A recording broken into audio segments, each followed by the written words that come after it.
Selamat malam Bapak Ibu Saudara yang dikasihi Tuhan. Pada kesempatan ini kita akan melanjutkan pendalaman Alkitab kita. Namun sebelumnya kita masuk di dalam doa. Mari kita berdoa. Bapa di surga, kami sungguh bersyukur Tuhan untuk kebaikan dan kemurahan-Mu yang Engkau limpahkan bagi kami sampai saat ini. Kami boleh ada semua karena anugerah Tuhan. Pada kesempatan malam hari ini Tuhan, kami akan merenungkan sebagian dari kebenaran firman Tuhan lewat pendalaman Alkitab. Kiranya Tuhan yang boleh menolong kami.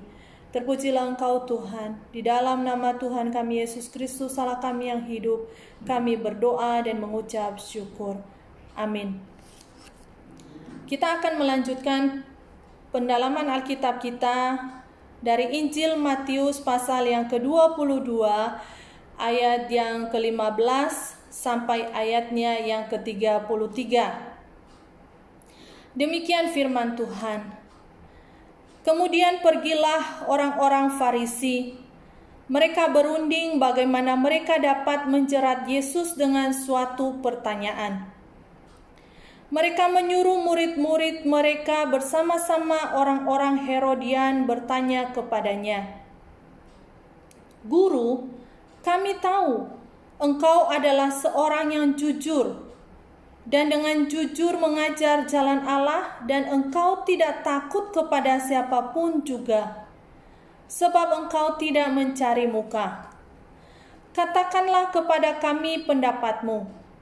Apakah diperbolehkan membayar pajak kepada kaisar atau tidak?"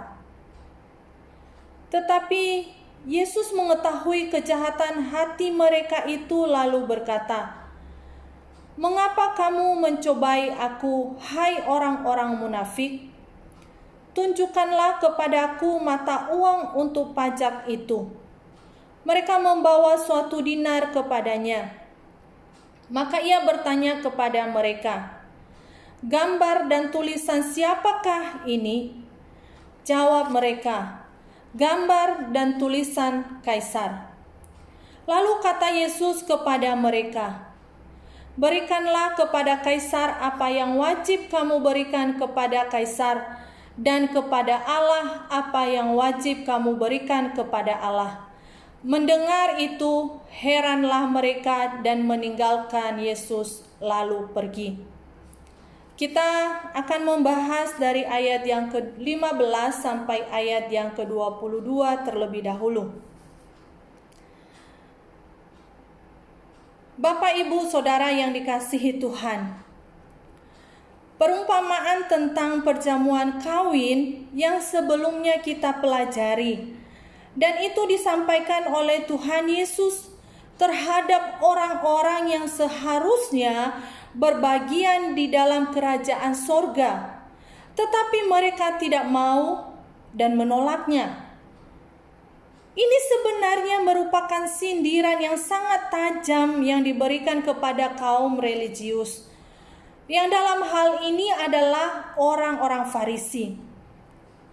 Mereka yang seharusnya layak menjadi tidak layak bagi kerajaan sorga, tetapi orang-orang yang tidak layak menjadi layak bagi kerajaan sorga. Orang Farisi sadar kalau sindiran tersebut diarahkan kepada mereka. Mereka lalu pergi berunding untuk menjerat Yesus dengan pertanyaan.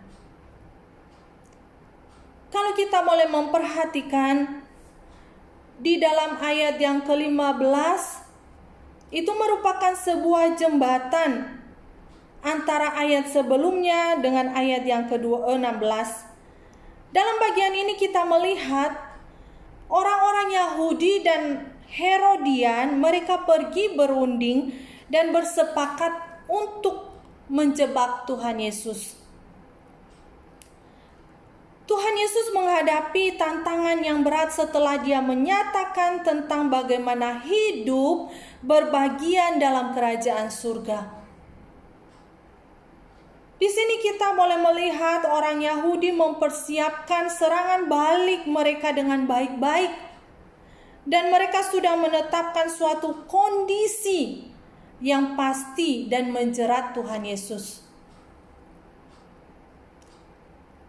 Orang-orang Herodian dipakai oleh orang-orang Farisi untuk menjalankan apa yang mereka inginkan. Mereka sudah menetapkan suatu cara yang mana membutuhkan orang-orang Herodian untuk menjadi tameng bagi mereka.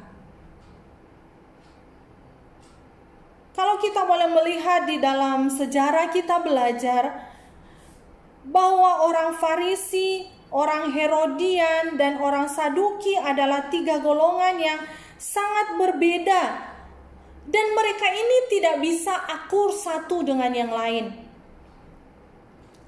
Orang-orang Farisi sangat mementingkan kehidupan yang penuh dengan kehidupan yang religius dan ingin kembali kepada konsep perjanjian lama. Lalu orang-orang Herodian adalah penganut Herodes dan sangat sekuler, suka bermain secara politik, menjadi pelaku politik praktis.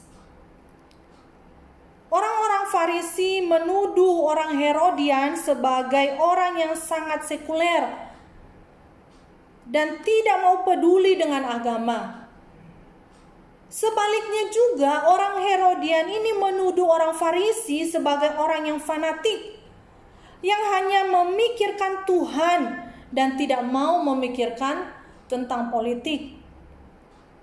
Tetapi kita boleh melihat, saudara, pada saat mereka menghadapi Tuhan Yesus sebagai musuh bersama,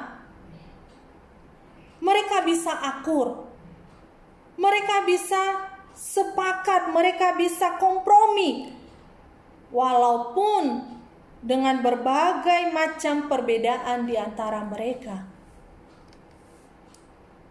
Kita boleh memperhatikan di dalam ayat yang ke-16 bagaimana dikatakan mereka mengawali sebuah kalimat. Dikatakan, "Guru, kami tahu engkau adalah orang yang jujur. Engkau adalah seorang yang jujur dan dengan jujur mengajar jalan Allah. Dan engkau tidak takut kepada siapapun juga, sebab engkau tidak mencari muka." Bapak, Ibu, Saudara, kita melihat Yesus memang jujur mengajar jalan Allah. Karena apa? Yesus itu adalah kebenaran itu sendiri. Dia adalah kebenaran itu sendiri. Dan dikatakan Yesus tidak takut kepada siapapun dan tidak mencari muka. Inilah pribadi Yesus. Inilah karakter daripada Tuhan Yesus Kristus. Kita boleh melihat apa yang dijalankan oleh orang Herodian dan orang Farisi tidak hanya terjadi 2000 tahun yang lalu, tetapi bahkan hal itu bisa terjadi pada masa kita sekarang ini. Hal ini, Bapak, Ibu, Saudara yang dikasihi Tuhan, bisa terjadi di dalam setiap kehidupan orang-orang Kristen, siapapun dia. Sikap yang mencari muka, sikap yang munafik. Bapak, Ibu, ini boleh menjadi sebuah perenungan bagi setiap kita. Kita belajar di dalam bagian ini memiliki kepekaan seperti Tuhan Yesus yang tidak mudah dijebak. Berdiri di tempat yang benar, yaitu di pihak Tuhan.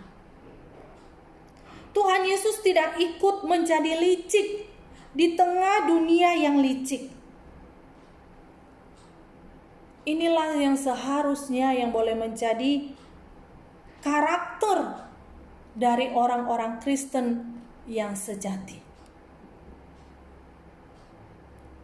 Kadangkala kemunafikan itu bisa saja terjadi di dalam kehidupan kita, anak-anak Tuhan.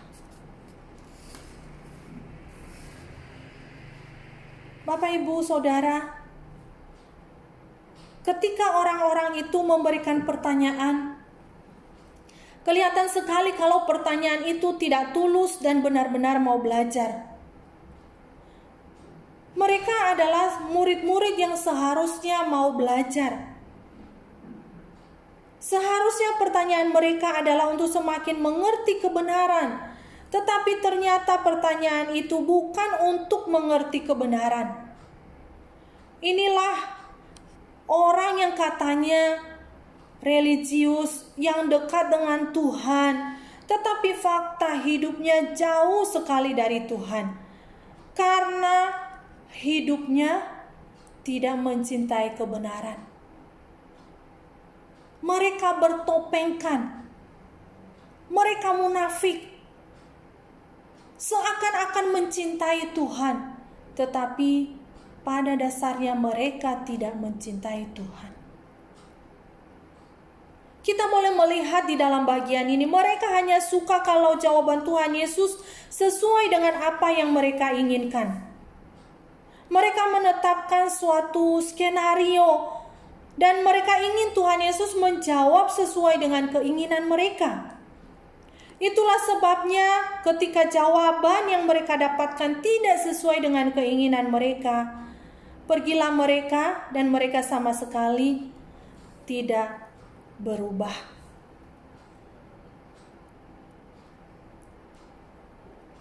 Kalau kita boleh memperhatikan bahwa ada banyak juga orang-orang Kristen, orang-orang percaya yang seakan-akan bertanya tentang kebenaran itu, tetapi tidak bertujuan untuk mau belajar, untuk mau berubah, untuk mau menjadi murid. Tetapi mereka hanya sekedar untuk bertanya. Setelah mendapatkan jawaban, mereka tidak mau peduli dengan kebenaran itu. Hal di atas menunjukkan betapa rusaknya manusia. Termasuk orang-orang yang katanya orang-orang yang rohani, orang-orang yang beriman. Mereka secara format sepertinya bersifat rohani, tetapi secara realita mereka adalah palsu. Ketika firman Tuhan diajarkan, kita tidak pernah mau belajar dengan sungguh-sungguh. Tidak mau dibentuk dengan sungguh-sungguh. Kita hanya mau mendengar apa yang menyenangkan telinga kita. Kita hanya mau melakukan apa yang menyenangkan kita.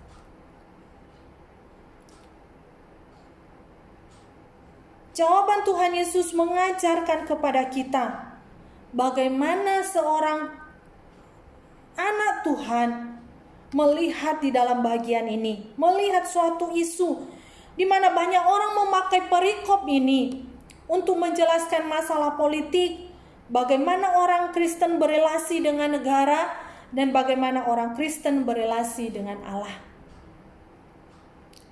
Tujuan akhir dari orang Farisi dalam cerita ini adalah Tuhan Yesus ditangkap, dianiaya, dan dibunuh.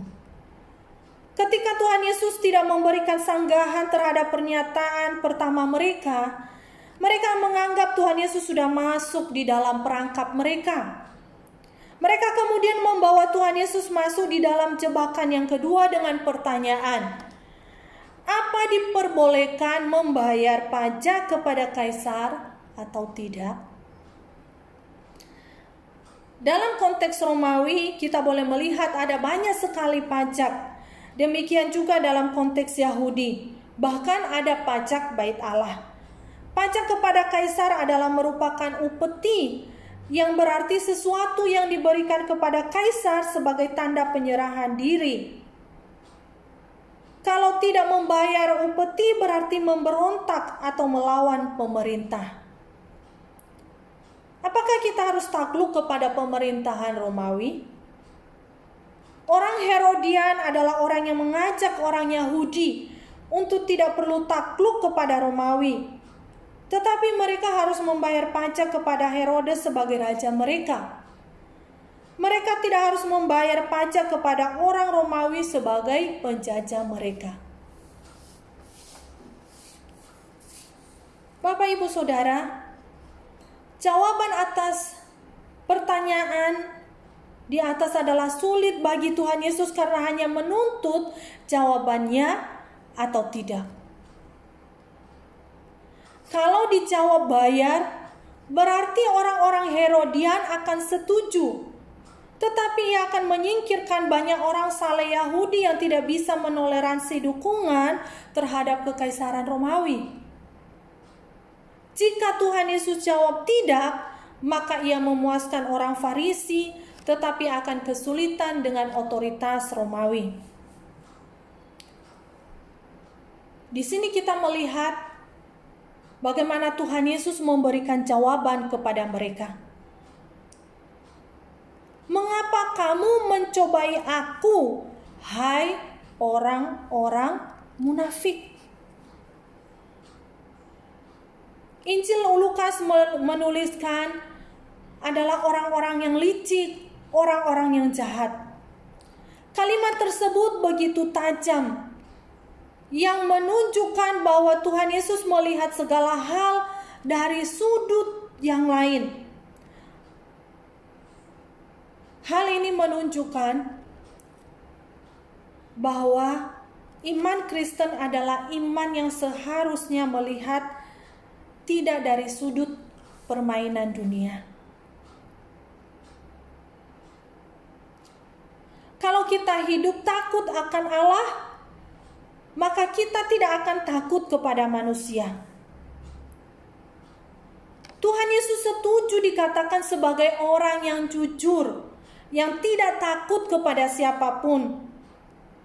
Tetapi caranya tidak seperti orang Herodian maupun orang Farisi, melainkan dengan mengembalikan otoritas kepada Allah, karena segala sesuatu adalah dari Dia, oleh Dia, dan kepada Dia. Kemuliaan, bagi Dia kemuliaan sampai selama-lamanya. Hidup harus kembali kepada otoritas Allah sebagai penguasa sejati dari semua aspek hidup manusia. Orang selalu mencoba dengan pertanyaan yang menuntut jawabannya atau tidak. Tuhan Yesus selalu dijebak dengan pertanyaan yang menuntut jawaban ya atau tidak. Bapak, Ibu, Saudara, kalau kita boleh memperhatikan bagaimana Tuhan Yesus menjawab mereka. Apa yang Dia katakan? Gambar dan tulisan siapakah pada mata uang untuk pajak tersebut? Mata uang yang digunakan untuk membayar pajak kepada kaisar adalah mata uang dinar yang khusus yang bersifat nasional Romawi. Tidak boleh mata uang Yahudi yang bersifat lokal. Itulah sebabnya orang Herodian tidak mau membayar pajak. Tetapi ketika Tuhan Yesus minta ditunjukkan mata uang tersebut, orang Herodian ini ternyata membawa mata uang tersebut. Hal ini sebenarnya sangat aneh. Kalau mereka memang tidak mau membayar pajak, mengapa mereka memiliki mata uang tersebut? Berarti mereka sebenarnya juga membayar pajak kepada kaisar. Inilah kemunafikan mereka. Sambil berteriak mengajak orang Yahudi untuk tidak membayar pajak, mereka sendiri tetap membayar pajak. Mereka takut kepada orang Romawi juga takut kepada Raja Herodes. Tuhan Yesus menanyakan kepada mereka tentang gambar siapa yang ada di mata uang tersebut. Jawabnya adalah gambar kaisar. Berarti milik kaisar. Maka Tuhan Yesus berkata dengan sangat jelas bahwa mereka harus membayarkan atau mengembalikan kepada kaisar apa yang menjadi miliknya kaisar. Dan milik Tuhan apa yang menjadi miliknya Tuhan. Kita semua pada waktu yang sama merupakan warga negara dunia sekaligus warga negara surga. Bapak Ibu Saudara yang dikasihi Tuhan, di dalam Roma pasal yang ke-11 ayat yang ke-36, Rasul Paulus mengatakan bahwa segala sesuatu adalah dari Dia, oleh Dia dan kepada Dia. Bagi Dialah kemuliaan sampai selama-lamanya.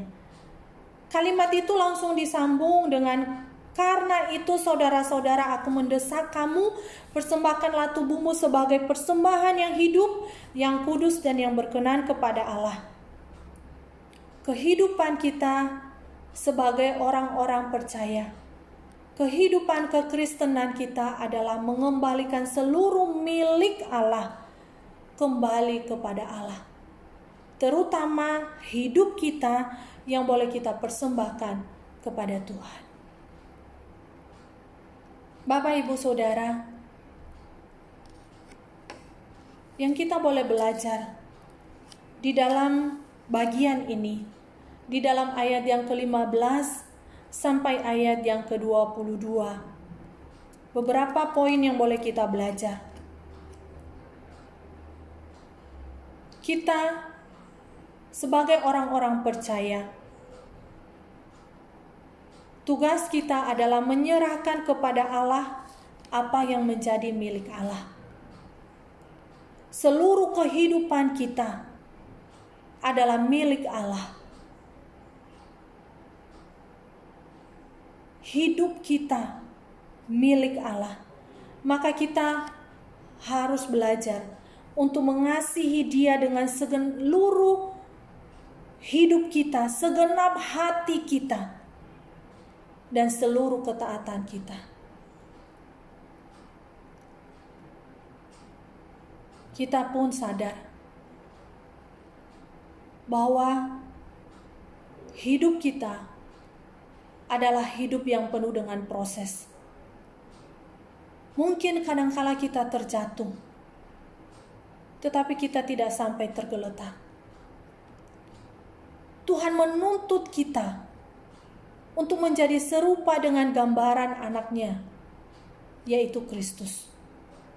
Menjadi serupa dengan Kristus. Itulah yang Tuhan inginkan bagi setiap kita. Dan yang kedua, Tuhan menuntut setiap kita untuk hidup penuh dengan bijaksana, penuh dengan integritas, sekalipun kita hidup di dalam dunia yang berdosa.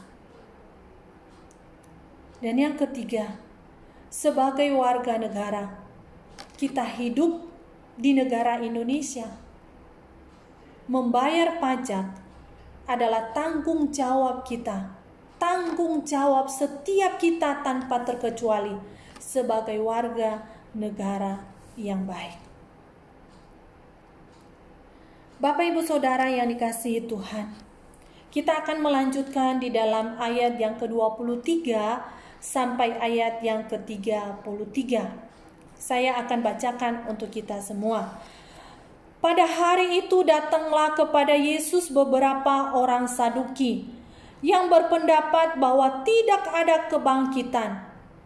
Mereka bertanya kepadanya, "Guru, Musa mengatakan bahwa jika seorang mati dengan tidak meninggalkan anak, saudaranya harus kawin dengan istrinya itu dan membangkitkan keturunan bagi saudaranya itu. Tetapi di antara kami ada 7 orang bersaudara. Yang pertama kawin, tetapi kemudian mati.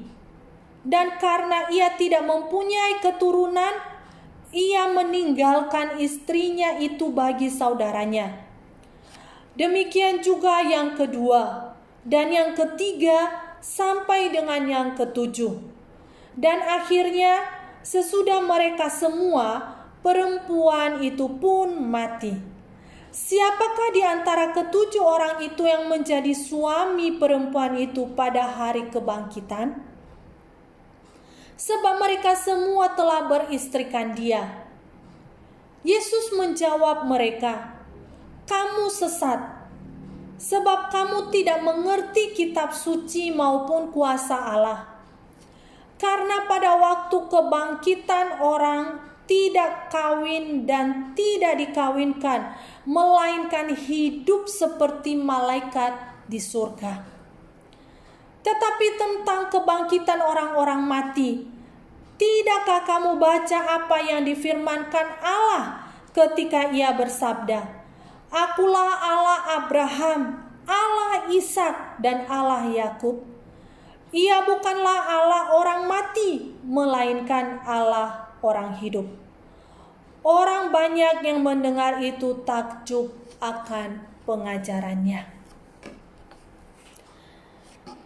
Bapak, Ibu, Saudara, setelah orang-orang Farisi gagal pada bagian sebelumnya, maka pada hari yang sama orang-orang Saduki juga datang kepada Yesus.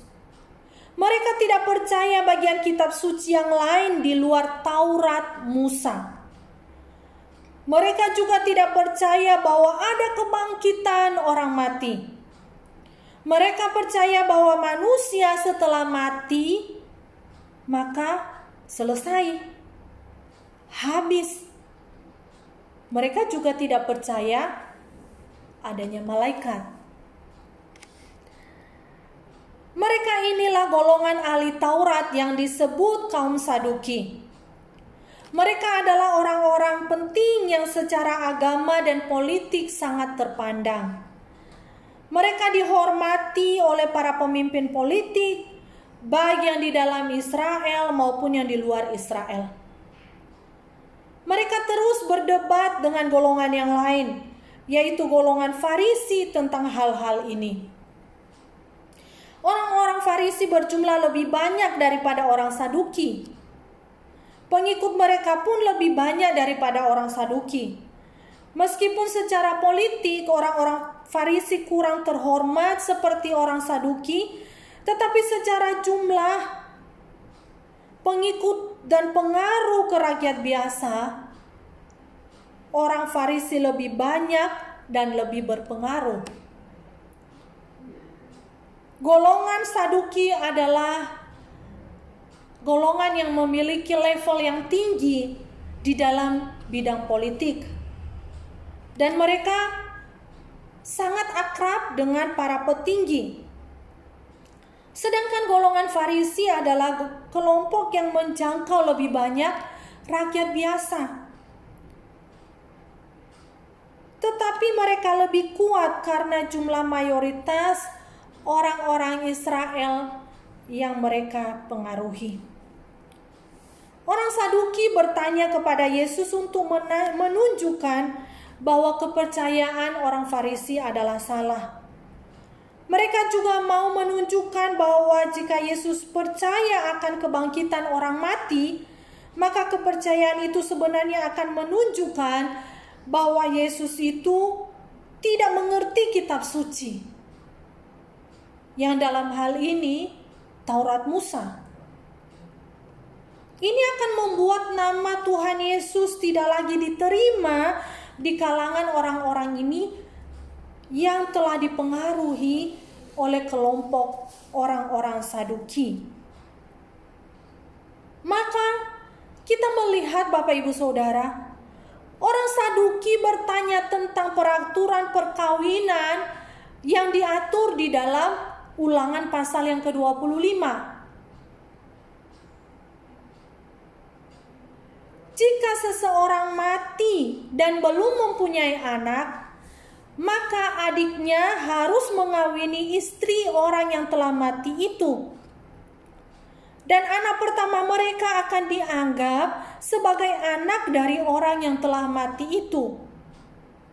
Ini dilakukan supaya garis keturunannya tidak musnah.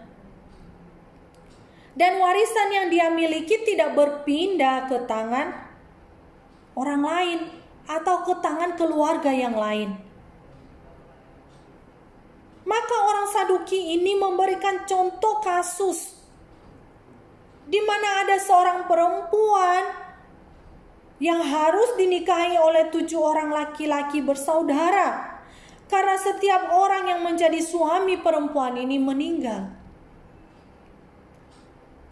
Pertanyaan orang Saduki itu adalah, di dalam kebangkitan nanti, perempuan ini menjadi istrinya siapa? Siapakah di antara 7 orang laki-laki itu yang menjadi suaminya nanti? Tuhan Yesus memberikan penjelasan dengan mengatakan bahwa orang-orang Saduki itu sesat karena tidak mengerti firman Allah dan kuasa Allah. Penjelasan tentang peraturan pernikahan antara saudara untuk menjaga garis keturunan. Perintah ini sangat menekankan garis keturunan di bumi ini. Padahal garis keturunan hanya penting sebelum Tuhan Yesus datang. Setelah Tuhan Yesus datang, tidak pernah lagi ada silsilah yang tercatat. Tetapi perintah ini sangat bersifat penantian. Penantian untuk kedatangan Kristus nantinya yang kedua kali. Kita melihat bahwa setelah Kristus nantinya datang, perintah ini tidak lagi signifikan. Tetapi Tuhan mengarahkan orang Saduki yang bertanya kepada hal yang lebih penting lagi, yaitu keadaan pada waktu kebangkitan terjadi, yaitu pada waktu Yesus Kristus menerima kerajaannya di bumi ini. Tuhan Yesus mengatakan bahwa di dalam kebangkitan, semua orang yang dianggap layak untuk mewarisi kerajaan Allah yang dinyatakan di bumi ini akan hidup seperti malaikat, tidak kawin dan mengawinkan. Bapak Ibu Saudara yang dikasihi Tuhan, Tuhan Yesus mengatakan bahwa kita akan hidup seperti malaikat. Apa maksud Yesus bahwa kita semua akan menjadi malaikat? Tentu tidak. Malaikat dan manusia adalah 2 makhluk ciptaan yang berbeda. Tetapi Yesus mengatakan bahwa di dalam kebangkitan kita akan hidup seperti malaikat. Seperti di sini berarti mirip, tetapi tidak menjadi malaikat. Seperti malaikat berarti mirip, bukan menjadi malaikat. Seperti malaikat dalam hal apa? Seperti malaikat dalam hal tidak kawin dan mengawinkan. Jikalau demikian, Bapak Ibu Saudara, kebangkitan seperti apakah yang diharapkan? Seperti apakah kehidupan di dalam kerajaan di langit dan bumi baru? Dikatakan bahwa setelah bangkit, orang-orang akan hidup seperti malaikat di surga, tidak kawin dan mengawinkan. Ini tidak berarti bahwa kita tidak memiliki tubuh kebangkitan. Nantinya setiap kita akan memiliki tubuh kebangkitan. Tetapi tubuh itu tidak lagi berfungsi untuk beranak cucu dan memenuhi bumi.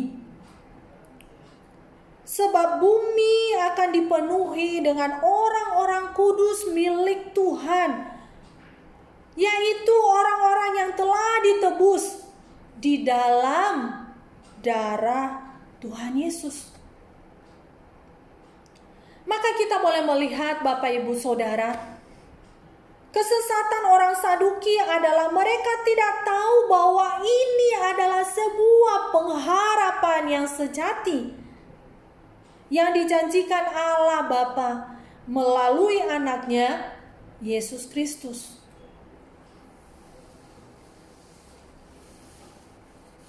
Bapak Ibu Saudara yang dikasihi Tuhan, kita boleh melihat Tuhan Yesus tidak memberikan penjelasan tentang keadaan di dalam kebangkitan orang mati. Tuhan Yesus memberikan bukti dari kitab Taurat. Karena orang-orang Saduki menganggap hanya kitab Taurat yang merupakan firman Tuhan.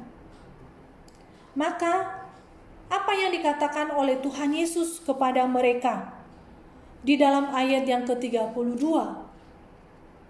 Dan kalau kita melihat di dalam perjanjian lama, di dalam Keluaran pasal yang ketiga ayat yang ke-6, Allah memperkenalkan dirinya kepada Musa sebagai Allah Abraham, Allah Ishak, dan Allah Yakub. Dia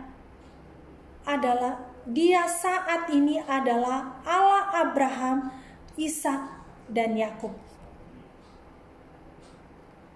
Jika saat ketika Allah berbicara kepada Musa, dia masih merupakan Allah Abraham, Ishak, dan Yakub, bukankah itu berarti bahwa Abraham, Ishak, dan Yakub masih hidup? Tetapi ini tidak mungkin, Bapak Ibu Saudara. Karena pada zaman Musa, mereka bertiga ini telah mati. Tetapi benarkah mereka mati? Secara tubuh jasmani, mereka memang telah mati. Tetapi roh mereka bersama-sama dengan Allah.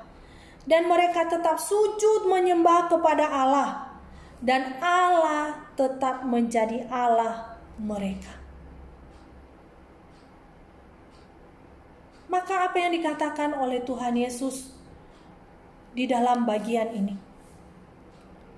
Allah adalah Allah bagi orang-orang hidup, bukan bagi orang-orang mati. Bapak Ibu Saudara yang dikasihi Tuhan, Tuhan Yesus mengingatkan kita semua tentang pengharapan di dalam kerajaan sorga. Dialah yang akan memimpin kita masuk di dalam kerajaannya yang telah dijanjikan oleh Allah Bapa kepada Abraham dan kepada keturunannya, termasuk kepada kita semua.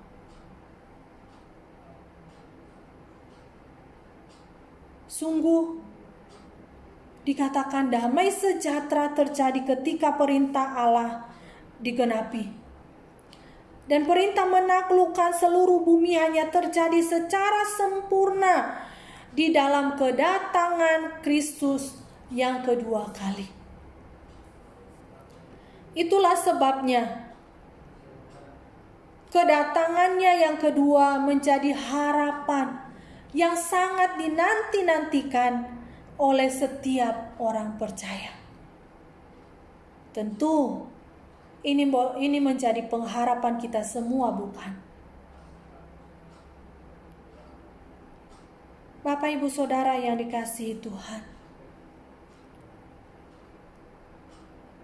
di dalam kebenaran firman Tuhan, di dalam bagian ini boleh mengingatkan kita sebagai anak-anak Tuhan. Ada beberapa poin yang boleh saya bagikan.